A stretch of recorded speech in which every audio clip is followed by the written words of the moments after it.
The grand opening of the Sterling Hotel in the heart of Chicago in the spring of 1927 was the talk of the town. It was a monument of Art Deco precision, a palace of polished marble, gleaming brass, and cool geometric lines. Its owner, Mr. Arthur Sterling, a man whose name was synonymous with success in the railroad industry, had spared no expense.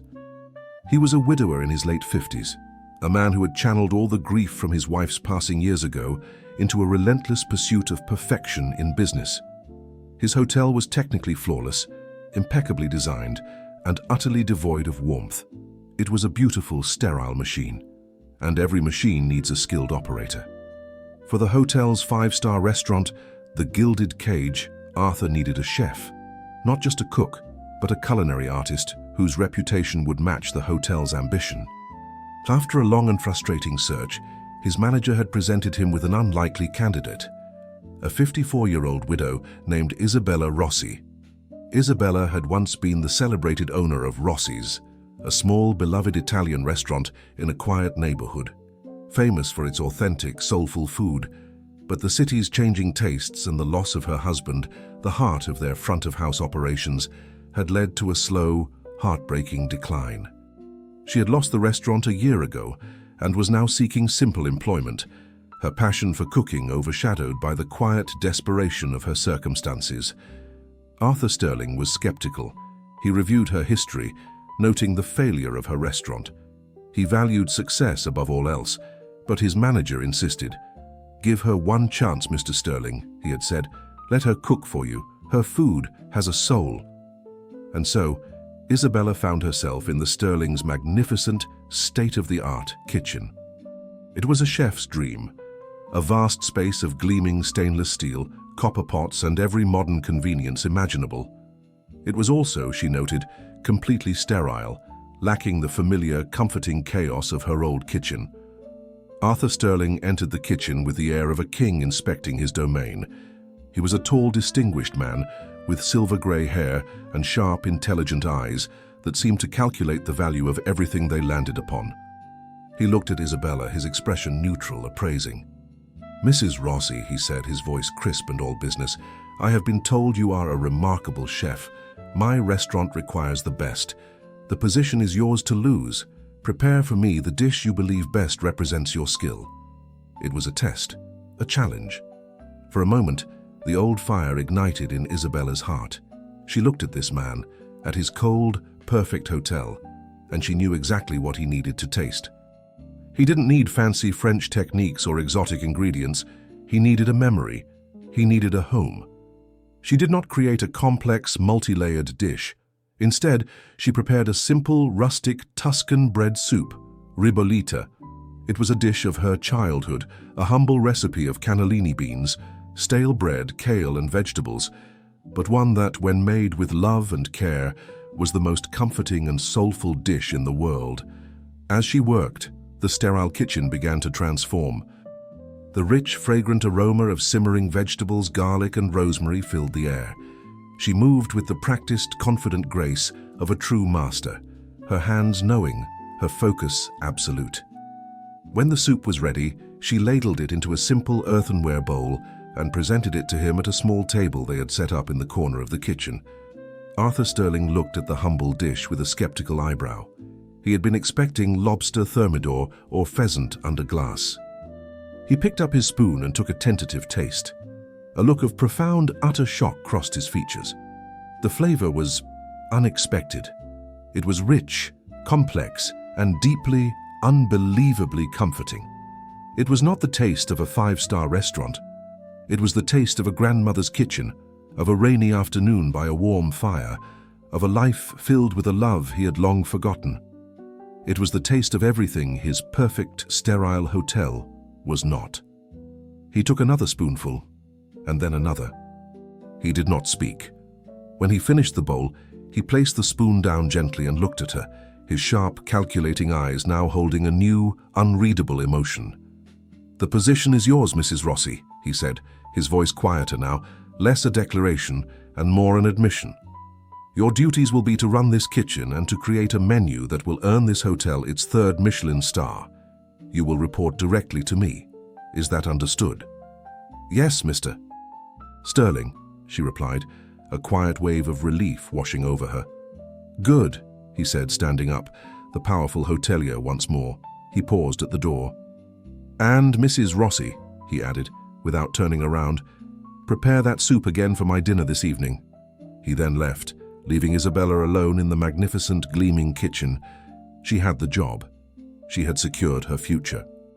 But as she looked around the cold, empty space, she had a feeling that her new employer was a man who was starving for something that had nothing to do with food, and that her new job would involve much more than simply cooking.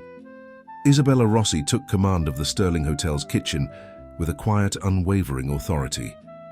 The young, ambitious chefs and kitchen staff, initially skeptical of this older woman with her quiet ways, were quickly won over by her immense skill and her calm, respectful leadership. She transformed the cold, sterile kitchen into a vibrant, efficient, and surprisingly happy place. The air, once silent and tense, was now filled with the purposeful sounds of chopping, the sizzle of pans, and the rich, comforting aromas of genuine, heartfelt cooking. Her food was a revelation. The hotel restaurant, the Gilded Cage, had been designed to serve the most elaborate, fashionable French cuisine. But Isabella, while technically brilliant, had other ideas. She kept some of the fancy dishes on the menu for the hotel's wealthy patrons, but she began a quiet campaign aimed at a single solitary diner, Arthur Sterling himself. Arthur continued to take his meals alone, at a secluded corner table in his vast, empty restaurant. But a new ritual had begun. He no longer ordered from the menu. His instruction to the staff was simple: "Bring me whatever Mrs. Rossi has made for me." And so Isabella began to speak to him in the only language she currently could, the language of food. She sensed the profound loneliness in the man, the deep, unhealed wound of a widower who had buried himself in his work. She did not send him fussy, complicated dishes. She sent him memories. One night it was a simple, perfect cacio e pepe, a dish her own husband had loved, its sharp, peppery warmth a comforting embrace in a bowl. Another evening, it was a hearty, slow-cooked osso buco, a dish that spoke of long, lazy Sunday afternoons with family. She cooked not just to impress his palate, but to nourish his soul. Arthur was utterly captivated. For years, food had been mere fuel, something to be consumed efficiently while reviewing reports. But now each meal was an experience, an unexpected journey. Each dish prepared by this quiet, enigmatic woman seemed to tell a story, to unlock a long-forgotten emotion. He found himself looking forward to his solitary dinners with an eagerness he hadn't felt in years. He was intrigued, not just by her cooking, but by the woman who seemed to understand the nature of his own hidden hunger. After a week of these silent culinary conversations, he finally broke protocol. After finishing a particularly evocative dish of mushroom risotto, he summoned the maitre d'. "Please ask Mrs. Rossi if she would be so kind as to join me for a moment." A murmur of shock went through the restaurant staff. Mr. Sterling never spoke to the chef. Isabella entered the dining room, wiping her hands on her apron, her expression calm but her heart pounding. She stood before his table, a respectful distance between them. "Mr. Sterling," she said, "was the meal not to your satisfaction?" "On the contrary, Mrs. Rossi," he said, gesturing to the chair opposite him. "It was a masterpiece. Please, sit." Hesitantly, she sat. It was the first time they had spoken since her hiring. "Each dish you prepare," he began, searching for the right words, "is more than just food. It tells a story. Tonight's risotto. It tasted of autumn, of a walk in a damp forest. It was nostalgic." A small, genuine smile touched Isabella's lips. "It is a recipe from my village in Tuscany," she explained. "My grandmother taught it to me. She always said you could taste the forest floor in it after a rain." "Your grandmother was a wise woman," he said quietly. He studied her, his usual sharp, businesslike gaze softened by a genuine curiosity. "You cook with a great deal of love." "I believe it is the only ingredient that truly matters," she replied. "It is the one thing that can turn a simple meal into a memory. It is what I miss most about my own restaurant. I wasn't just feeding customers, I was feeding my neighbors, my friends. I was sharing a piece of my heart." Her words resonated deep within him. He thought of his own life, so perfectly curated, so successful, yet so devoid of that essential ingredient. He had built a magnificent hotel, but he had forgotten to give it a heart. He made a decision. "Mrs. Rossi," he said, his tone shifting back to something more formal, but with a new undercurrent of warmth. "Your food is wasted being sent out on a tray by a waiter who cannot explain its soul. From now on, I would consider it a part of your duties to present the evening's main course to me yourself. I wish to understand the story behind it." It was an unconventional request, a breach of the strict hierarchy of a grand hotel. It was a clear, unmistakable excuse to see her, to speak with her every single night. It was the beginning of a new arrangement. "Of course, Mr. Sterling," Isabella said, a flicker of understanding, of a shared, unspoken recognition passing between them. "I would be happy to." As she stood to leave, he said one more thing. "And tomorrow, Mrs. Rossi, I would very much like to taste that Tuscan bread soup again." She smiled, a radiant, beautiful smile that lit up her entire face. "It would be my pleasure, sir." She walked back to her kitchen, her heart lighter than it had been in years. She had been hired to cook for a lonely widower, but she was beginning to suspect that she was not just feeding him, she was healing him, and in doing so she was beginning to heal herself.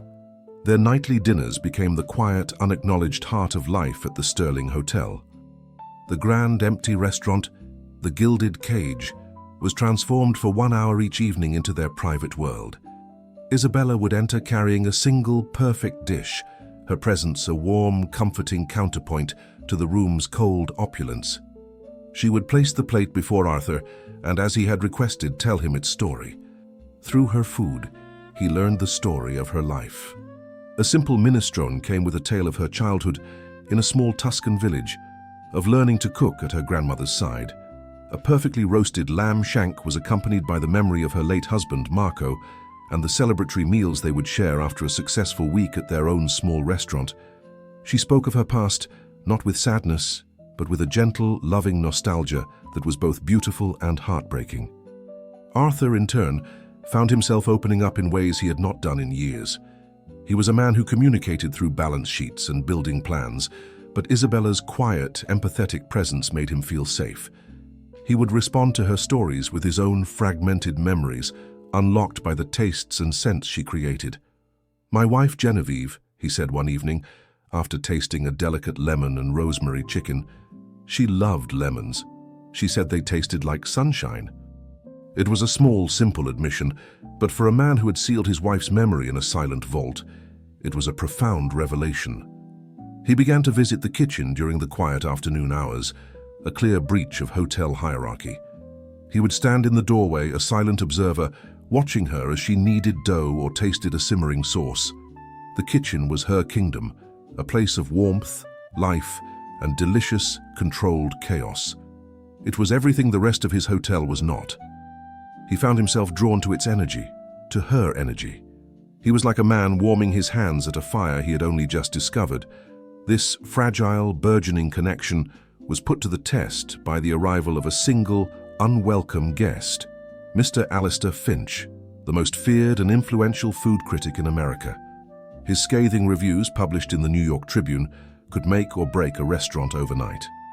His unexpected decision to stay at the Sterling for 3 days sent a wave of cold panic through the entire hotel.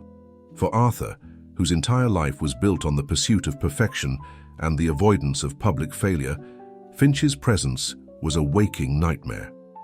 "He will destroy us," Arthur said, pacing his office, his usual calm composure completely gone.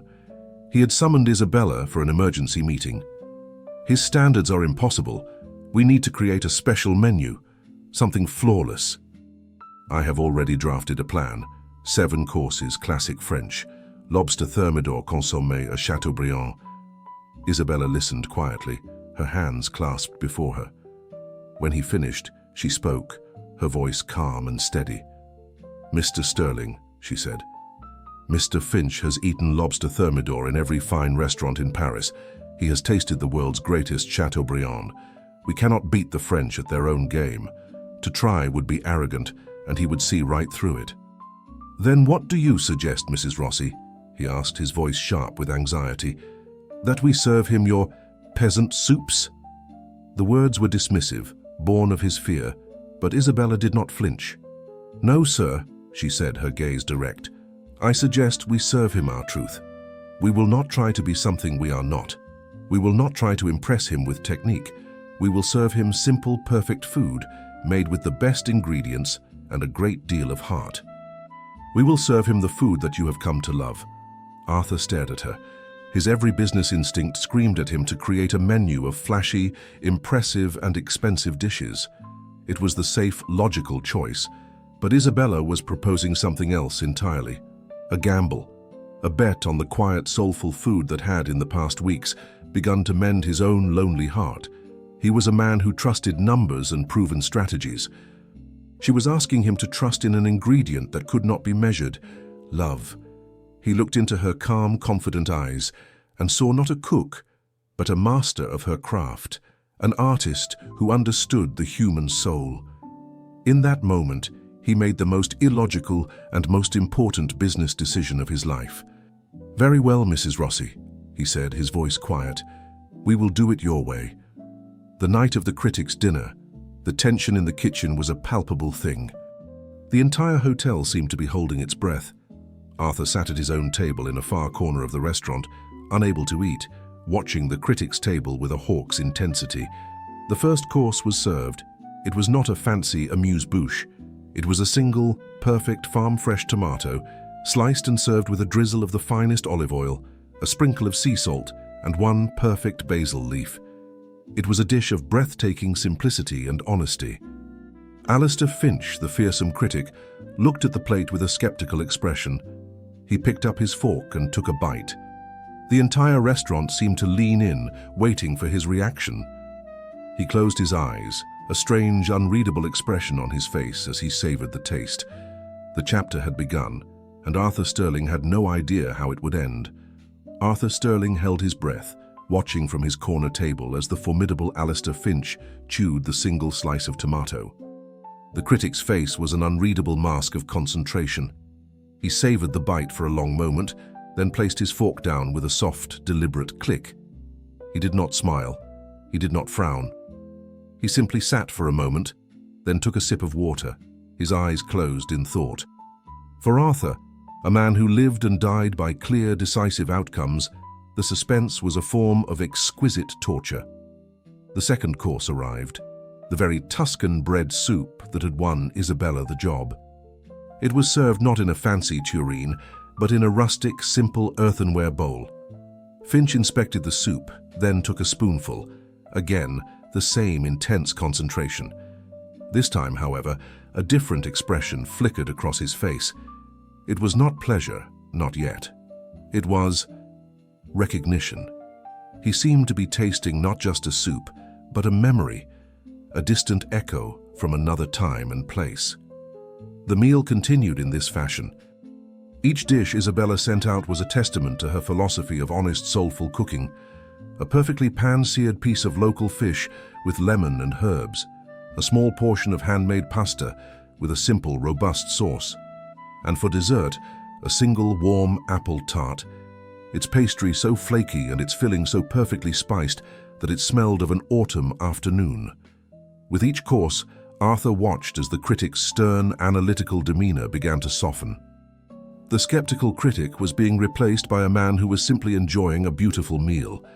When the last plate was cleared, Mr. Finch sat back, a thoughtful expression on his face. He then did what Arthur had been dreading all evening. He beckoned the maitre d'. "I would like to speak with the chef, please." Arthur's heart sank. This was it, the public execution. He remained frozen at his table, a helpless spectator at his own demise. Isabella emerged from the kitchen, her face calm and composed, though Arthur could see the slight nervous tremor in her hands. She wore her crisp white chef's uniform, her bearing proud and professional. She walked to the critic's table and stood before him. "Mr. Finch," she said, her voice steady, "I am Isabella Rossi, the head chef. I hope you enjoyed your meal." Alistair Finch looked up at her, his sharp eyes appraising her for a long moment. "Mrs. Rossi," he began, his voice a low, serious baritone. "I have spent the last month reviewing every new so-called fine dining establishment in this city. I have been served foams, gels, and towers of food that have more in common with architecture than with sustenance. I have been subjected to chefs who believe that a higher price tag and a French name automatically confer quality." He paused, leaning forward slightly. "Tonight," he said, his voice dropping, "is the first honest meal I've had in New York City.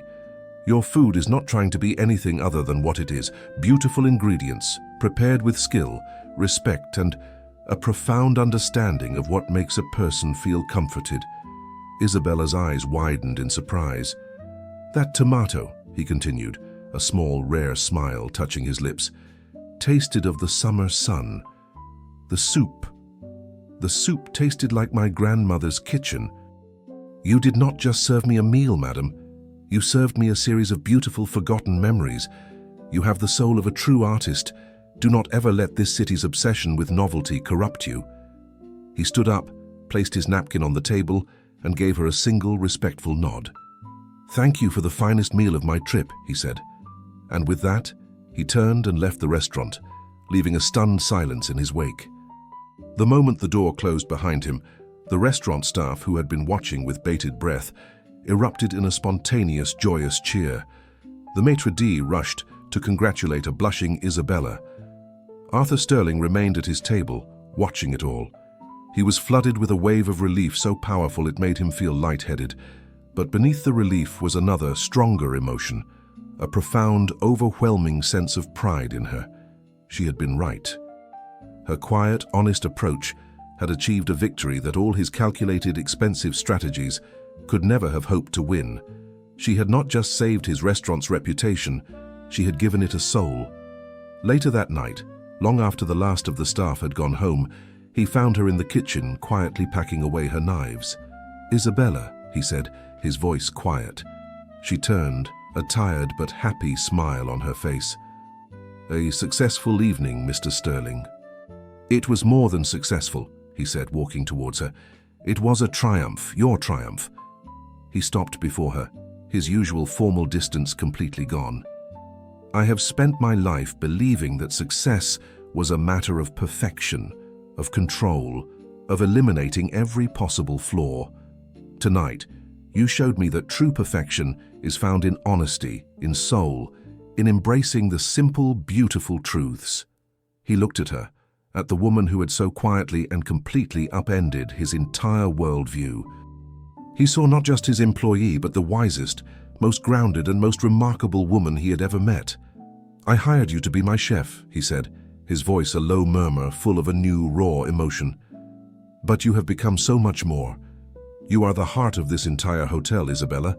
You are its missing ingredient." He reached out, his hand hesitating for a moment before he gently, reverently touched her cheek. His touch was warm and full of a gratitude and admiration that went far beyond that of an employer. It was the touch of a man who was, for the first time in a very long time, seeing the possibility of a new and beautiful flavor in his own lonely life. The vast, gleaming kitchen, usually a place of purposeful clatter, was now wrapped in a profound and intimate silence. Arthur's hand lingered on Isabella's cheek for a moment longer, his touch gentle, reverent. It was a gesture that shattered the last remnants of their professional arrangement. In his eyes, she saw not just the admiration of a grateful employer, but the raw, unguarded emotion of a man seeing a lifeline. "I have spent years building this hotel, Isabella," he said, his voice a low murmur, his gaze intense. "I built it to be a perfect machine. Every detail, every surface, every system was designed for flawless, predictable excellence. I thought that was the recipe for success." He shook his head slowly, a look of revelation on his face. "But it was just a beautiful empty shell, a gilded cage, as the restaurant is so aptly named. There was no life in it, no soul." He looked around the warm, fragrant kitchen, her domain. "Until you came, you brought more than just good food into this building. You brought truth, you brought memories, you brought a heart." He took a step closer, his hands coming to rest gently on her shoulders. "I have been living on a diet of bland efficiency for a decade. You have reminded me what it feels like to truly taste, to truly feel. I did not realize how starved I was until I met you." Isabella's own heart was hammering against her ribs. She looked up at this powerful, solitary man and saw past the tycoon to the lonely widower beneath. She had been cooking for him, yes, but she had also been speaking to him in the only language she knew, the language of care, of comfort, of home. "I too had forgotten what it felt like to cook with joy," she whispered, her voice trembling slightly. "After I lost my restaurant, after I lost my Marco, I thought that part of me was gone forever. Cooking became just a job, a way to survive. But here, cooking for you, it has felt like coming home." "Then stay home, Isabella," he said, his voice thick with a desperate sincerity. "Stay here with me." He searched her eyes, his own full of a hope so fragile it was almost painful. "This is no longer about a job. This is about the rest of our lives. I am a man who has lived in black and white for a very long time. You are a symphony of flavor and color. I am in love with you, Isabella Rossi. I have fallen in love with your strength, your spirit, and the incredible, beautiful soul that you pour into everything you create." The confession, so simple and so profound, was the most beautiful thing she had ever heard. Tears of joy welled in her eyes. The loneliness she had carried for so long, the quiet grief for the life she had lost, finally began to recede, replaced by the warmth of a new and unexpected dawn. "Oh, Arthur," she breathed, her hand coming up to rest on his chest, over his heart. "I believe I have been falling in love with you too." A radiant smile, one of genuine, unadulterated happiness, transformed his serious features. He leaned down, and in the heart of the quiet kitchen, he kissed her. It was a kiss that tasted of second chances. It was not the fiery, demanding kiss of youthful passion, but something far deeper, far richer. It was a kiss of profound gratitude, of shared understanding, of two lonely souls finally finding their perfect complementary flavor in each other. It was a kiss that promised a lifetime of shared meals and quiet, comfortable joy. When they broke apart, he rested his forehead against hers, his eyes closed for a moment, as if to savor the reality of the moment. "The arrangement we have is no longer valid," he murmured. "I cannot be your employer. I want to be your partner, in everything." He took a step back and took her hands in his. "I am not a poet, Isabella. I am a man of contracts and balance sheets. So I will make you a formal proposition." He took a deep breath. "The Gilded Cage has a chef. But my home does not have a mistress, and my heart does not have a wife. I am asking you to fill both positions. Marry me, Isabella. Share this life with me. Let us build something beautiful together, not just in this hotel, but in our hearts." The question hung in the warm, fragrant air. It was a recipe for a new life, a future she had never dared to imagine. She looked at this good, honorable man, whose lonely heart she had inadvertently mended, and who, in turn, was offering to mend hers. "Yes," she whispered, her voice ringing with a joyful certainty. "Yes, Arthur. I will marry you." He let out a laugh of pure relief and happiness, sweeping her into his arms. The lonely hotelier and the widowed chef had found their new recipe. And it was, they both knew, a recipe for a lifetime of love. The days following their engagement were a revelation. The Sterling Hotel, once a monument to Arthur's solitary ambition, became their shared canvas. They were a formidable team. Arthur, with his business acumen, saw the hotel as a system of moving parts. Isabella, with her soulful understanding of hospitality, saw it as a home for travelers. Together, they began to transform it. At Isabella's suggestion, the cold, intimidating lobby was softened with comfortable armchairs and beautiful floral arrangements. The rigidly formal service in the Gilded Cage was retrained to be warm and attentive, not just efficient. She introduced a daily afternoon tea service that became an instant sensation. She was not just the chef, she was the hotel's heart, and under her influence, the perfect machine began to develop a soul. Arthur had never been happier. He had found a partner who did not just share his life but enhanced it, her vision complementing his own perfectly. They planned a small private wedding, content to build their life away from the prying eyes of high society. But high society was not finished with Arthur Sterling. The news of his engagement to his own head chef was the most delicious scandal of the season. It was whispered about at bridge games and discussed with haughty disdain at dinner parties along Park Avenue. The architect of this disdain was Mrs. Cornelia Vanderbilt, the unofficial queen of New York society, and, more importantly, a major investor in Arthur's hotel empire. She viewed the match not just as a social embarrassment, but as a direct threat to the exclusive, high-class brand they had so carefully built.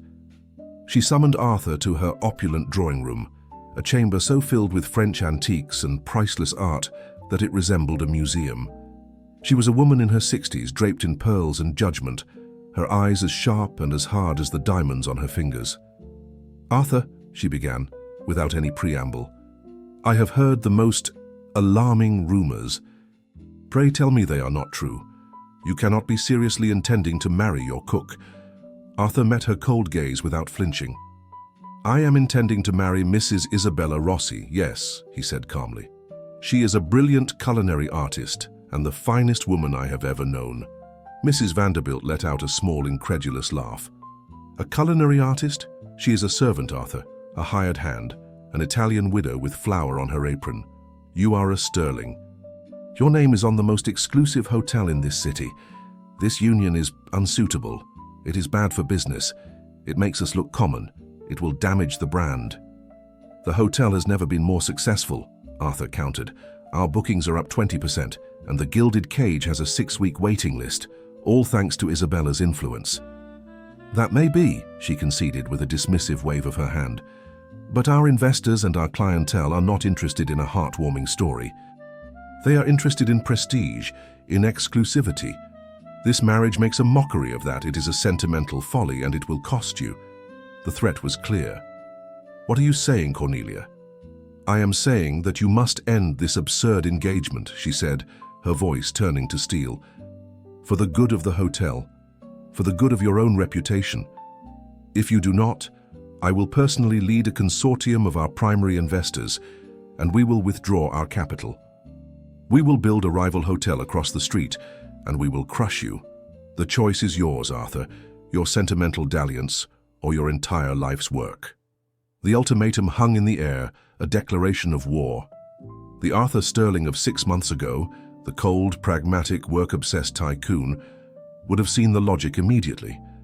He would have recognized the threat, calculated the odds, and made the only sensible business decision. He would have ended the engagement. But as he stood there, he did not see a balance sheet or a business threat. He saw Isabella's face.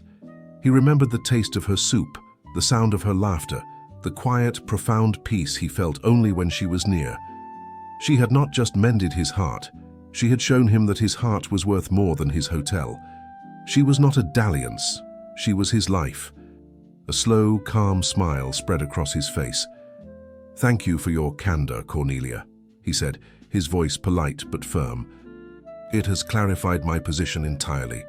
He turned to leave. "Arthur, do not be a fool," she called after him. "Do not throw away everything for this woman." He paused at the door and looked back at her, his eyes full of a quiet, unshakable certainty she had never seen before. "On the contrary, Cornelia," he said, "I am, for the first time in a very long time, refusing to throw away the only thing that truly matters." He walked out, leaving the most powerful woman in New York speechless in his wake. He had made his choice. He had chosen the ingredient over the empire, the heart over the hotel. He knew he was walking into the biggest battle of his professional life, a battle that might cost him everything he had ever built. But as he stepped out into the bright afternoon sun, he felt not fear, but a profound and liberating sense of peace. He was finally fighting for the right thing. Arthur returned to the hotel, not with the grim look of a defeated man, but with the quiet, focused resolve of a general preparing for his most important battle. He found Isabella in the kitchen, calmly instructing a young pastry chef on the art of a perfect puff pastry. He watched her for a moment, her quiet competence a soothing balm to his own turbulent thoughts. She was the island of sanity in his chaotic world. That evening, He told her everything. He recounted Mrs. Vanderbilt's ultimatum, the threat to his business, the impending financial war. He laid the full, devastating potential of their ruin before her. Isabella listened, her expression calm and thoughtful. When he finished, she did not weep or express fear. She simply placed her hand over his. "She thinks your greatest strength is your money," she said softly. "She is mistaken. Your greatest strength is your integrity, and that is a thing she cannot buy or break." "But she can rally the other investors," Arthur argued, the pragmatist in him still calculating the odds. "Her influence is immense. A public battle could be ruinous." "Only if we fight on her battlefield," Isabella countered, her eyes shining with a sudden, brilliant idea. "Her battlefield is one of rumor, of exclusion, of cold finance. Our battlefield," she said, a slow smile spreading across her face, "is this hotel. It is warmth. It is hospitality. It is food made with love. We will not fight her in the boardrooms. We will fight her right here in the court of public opinion."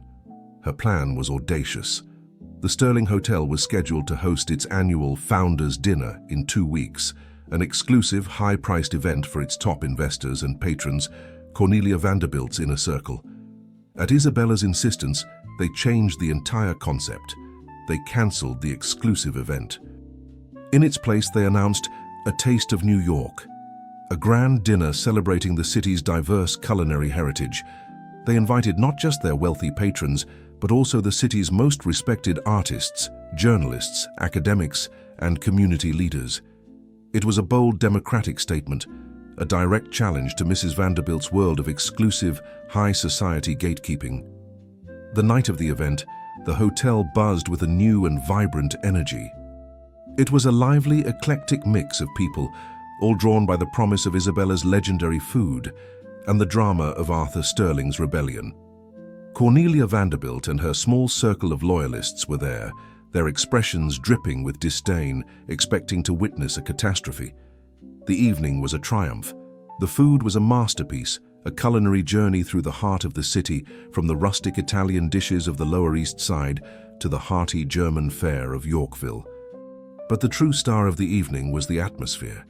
It was warm, welcoming, and full of genuine, happy conversation. Arthur and Isabella moved through the room as perfect partners, greeting every guest with a sincere warmth. The climax came when Arthur stood to make a speech. He did not speak of profit margins or expansion plans. He spoke of his love for the city and his belief that a great hotel should be a crossroads for all, not a fortress for a select few. "For years," he said, his voice resonating with a new, heartfelt passion, "I believed that the value of this establishment was measured by its exclusivity. My fiancée Isabella has taught me that its true value lies in its heart. A hotel, like a city, is only as strong as the welcome it gives to all who enter its doors." As he spoke, a man at a corner table stood up. It was Alistair Finch, the formidable food critic. "Here, here," Finch declared, his voice booming through the silent room. He raised his glass. "To a hotel that has the courage to have a soul, and to the chef who provides it." The room erupted in applause. The endorsement from the city's most respected and independent critic was a devastating blow to Cornelia Vanderbilt's narrative. The other investors saw the truth before them, a thriving, beloved establishment run by a visionary and his brilliant partner. They saw a future that was far more exciting and likely more profitable than Cornelia's stagnant, exclusionary world. Mrs. Vanderbilt sat frozen at her table, her face a mask of cold, public defeat. Her power, built on the illusion of prestige, had been shattered by the simple, undeniable truth of genuine quality and heartfelt hospitality. Later that night, after the last happy guest had departed, Arthur and Isabella stood alone in the center of the grand dining room. They had faced down the most powerful force in their world and had won, not by being ruthless, but by being true to themselves. "You were right," Arthur said, his voice full of awe as he pulled her into his arms. "We fought them with heart, and it was no contest." "Love," she whispered, her head resting on his chest, "is always the missing ingredient." He smiled, kissing the top of her head. The battle for his empire was over. The battle for his heart had been won long ago. And now their future together was finally completely secure. The city was buzzing. The story of Arthur Sterling's bold stand against the old guard of society and of the brilliant chef who had captured his heart was the talk of the town. The Sterling Hotel, once seen as just another monument to wealth, was now viewed as a symbol of a new, more vibrant and authentic New York. The reservations for the Gilded Cage became the most sought after in the city, with patrons eager to taste the food that had launched a revolution. Cornelia Vanderbilt, defeated and humiliated, had retreated to her European estates. The consortium of investors had dissolved, its members now clamoring to pledge their renewed and enthusiastic support to Arthur's new vision. He and Isabella had not just won, they had started a movement. With their future secure and their partnership celebrated, they turned their attention to their wedding. It would not be the quiet, private affair they had once considered. Their love story had become a public beacon of hope, and they decided their wedding should be a celebration of that hope. They chose to be married in the one place that symbolized their entire journey, the grand ballroom of the Sterling Hotel. The room, once the epitome of cold, gilded perfection, was transformed. Under Isabella's direction, it was filled with hundreds of candles and massive informal arrangements of wildflowers, creating an atmosphere of breathtaking, romantic warmth. The guest list was a testament to their new world. It included the city's most forward-thinking leaders, artists, and journalists. The formidable food critic, Alistair Finch, sat in the front row with a rare, genuine smile on his face. But the most honored guests, seated in places of prominence, were the entire staff of the hotel, from the head maitre d' to the youngest bellhop. This was not a wedding of high society, it was a celebration of a new kind of family. Isabella was a vision. She wore a gown of heavy, lustrous, cream-colored silk, a dress of her own design that was both timelessly elegant and wonderfully comfortable. She looked not like a fashion plate, but like a queen in her own right, confident and radiant. Arthur waited for her at the altar, his face filled with a love so profound it was a tangible presence in the room. He was no longer the lonely widower hiding in the shadows, but a man fully alive, his happiness a beacon for all to see. Their vows were spoken in clear, strong voices, a public declaration of the private promises they had already made. They spoke of finding light in unexpected places, of the healing power of a shared meal, and of the simple, profound joy of finding a true partner. "I hired you to create a perfect menu," Arthur said, his voice thick with emotion as he slid a simple, elegant gold band onto her finger. "But you have created a perfect life for me. You are the heart of this hotel, and you are the heart of my life. I love you." "I came to you looking only for a kitchen," Isabella replied, her own eyes shining with tears of joy. "And you gave me a home, a partnership, and a love I thought I would never know again. My love for you is the finest recipe I will ever create." The celebration that followed was legendary. The feast, of course, was a masterpiece, a joyous culinary journey designed by Isabella and executed by her adoring kitchen staff. A lively jazz band played, and the grand ballroom was filled not with the stiff formality of a society function, but with genuine, heartfelt laughter and dancing. At the height of the celebration, Arthur stood to make a toast. "Tonight," he announced, his arms securely around his new wife, "we celebrate not just a marriage, but a partnership. And in honor of that partnership and of the incredible artist who has graced my life, I am proud to announce the establishment of the Isabella Rossi Scholarship for Culinary Arts, a new foundation that will provide training and opportunities for aspiring young chefs throughout this city." The room erupted in applause. Isabella looked up at her husband, her heart overflowing with love and gratitude. He had not just made her his wife, he had made her his legacy. Later that evening, they escaped to a quiet balcony overlooking the glittering lights of Fifth Avenue. The sound of the party drifted from behind them, a happy murmur. "Mrs. Sterling," Arthur said, pulling her close, "I believe you have just catered your last official event." "Oh," she said, a playful smile on her lips, "and who will cook for you now?" "We will," he said, kissing her softly. "Together."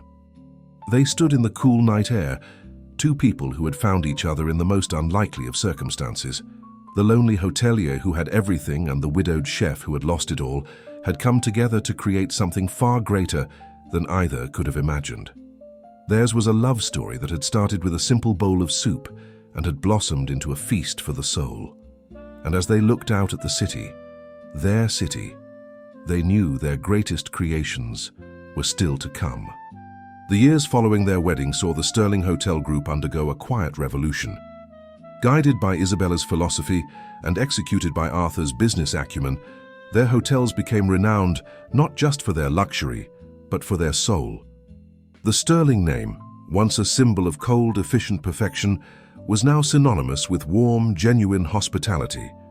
Arthur, the man who once lived for balance sheets, had discovered that happy employees and satisfied guests were the most valuable assets of all, but their most cherished project was the one they built together from the ground up, the Isabella Rossi Scholarship for Culinary Arts. It was not a grand, imposing institution, but a small, state-of-the-art teaching kitchen established in a dedicated wing of the flagship hotel. Its mission was simple: to find raw, passionate culinary talent in the city's poorest neighborhoods and give them the training and opportunity to become the next generation of great chefs. Isabella was the heart of the school. She had stepped back from the daily grind of running the Gilded Cage, entrusting it to a head chef she had personally trained. Her days were now spent here with her students. She was a natural teacher, her lessons a beautiful blend of technical skill and her core philosophy. "A recipe has no soul," she would tell her eager students. "You are the soul. You must put your memories, your heart, into the food. That is the difference between a cook and an artist." Arthur would often visit the school in the late afternoons. He would stand quietly at the back of the kitchen, watching his wife. He would see the way the students hung on her every word, their faces full of admiration and respect. He saw the way she would gently correct a student's technique, her touch encouraging, her words always kind. He saw the joy and purpose that radiated from her, and he felt a love so deep it was a quiet, constant ache in his chest. Their first scholarship class was a group of 10 talented, hard-working young people who otherwise would never have had such an opportunity. Among them was a young man named Leo, a recent immigrant with a natural, brilliant palate. He absorbed Isabella's lessons with a fierce hunger, and under her mentorship, he blossomed into a chef of incredible potential. The day of the first class's graduation was a proud one. The ceremony was small, held in the teaching kitchen itself. Arthur stood beside Isabella as she handed out the diplomas. When she called Leo's name, the young man's eyes filled with tears of gratitude. "Thank you, Mrs. Sterling," he said, his voice thick with emotion. "You have given me more than a skill. You have given me a future." Later that day, Arthur presented Leo with a contract. It was for a coveted position as a junior sous chef at the Gilded Cage. The student had now become a master in the making, ready to carry on her legacy in the very kitchen where her own new life had begun. That evening, Arthur and Isabella stood on the private balcony of their penthouse suite at the hotel, looking out at the glittering city. "What you have built, my love," Arthur said, his arm around her, "is more magnificent than any hotel. You have built a legacy of hope." "We built it," she corrected him softly, leaning her head against his shoulder. "I had the recipe, but you built the kitchen." He smiled, looking out at the endless lights of the city. He had spent so many years trying to conquer it, to put his name on its tallest buildings.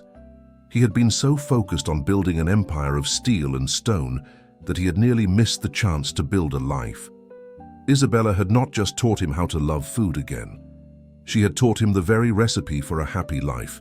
It was a simple one, he had learned, a measure of passion, a dash of kindness, and a generous, overflowing portion of love to share.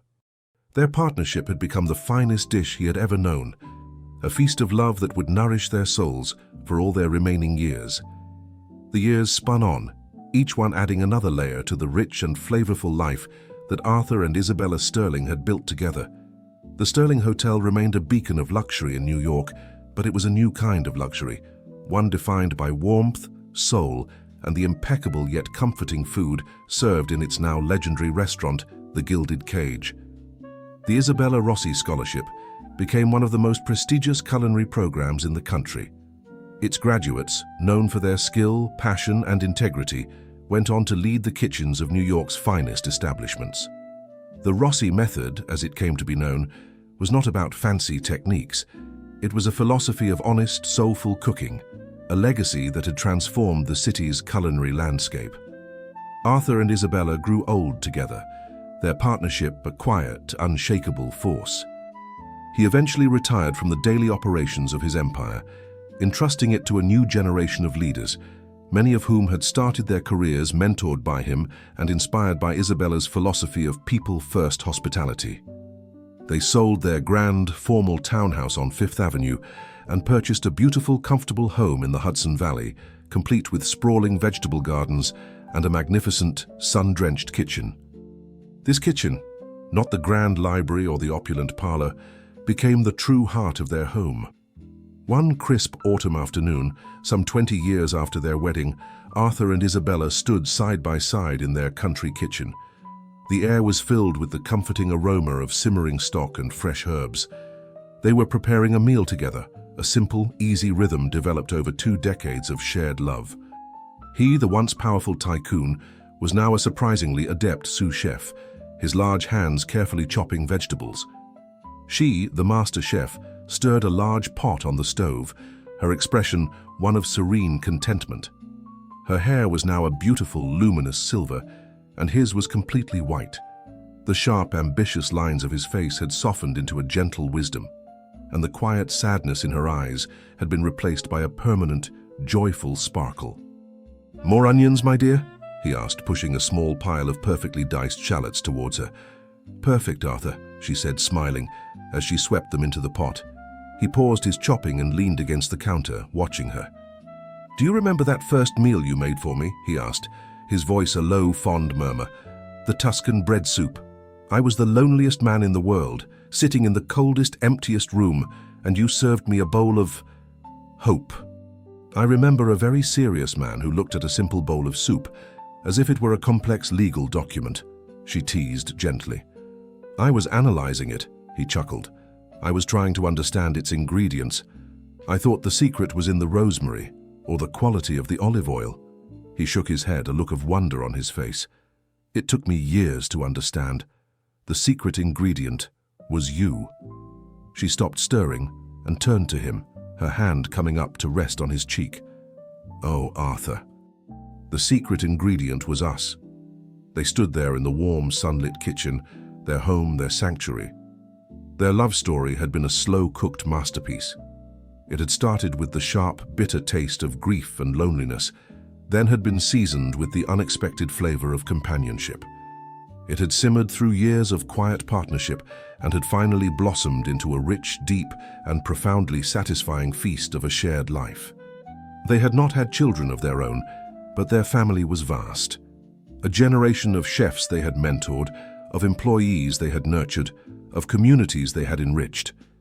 Their legacy was not in the buildings that bore their name, but in the warmth and the welcome that now defined the Sterling standard. "I hired a chef to create a perfect hotel," Arthur whispered, his hand covering hers. "And instead, she created a perfect life for me. I am the most fortunate man in the world." "And I," she replied, her heart overflowing with a love that was as warm and as comforting as the soup on the stove, "am the chef who was given the greatest gift of all, a heart to cook for a lifetime." They finished making their meal together, their movements a familiar, easy dance.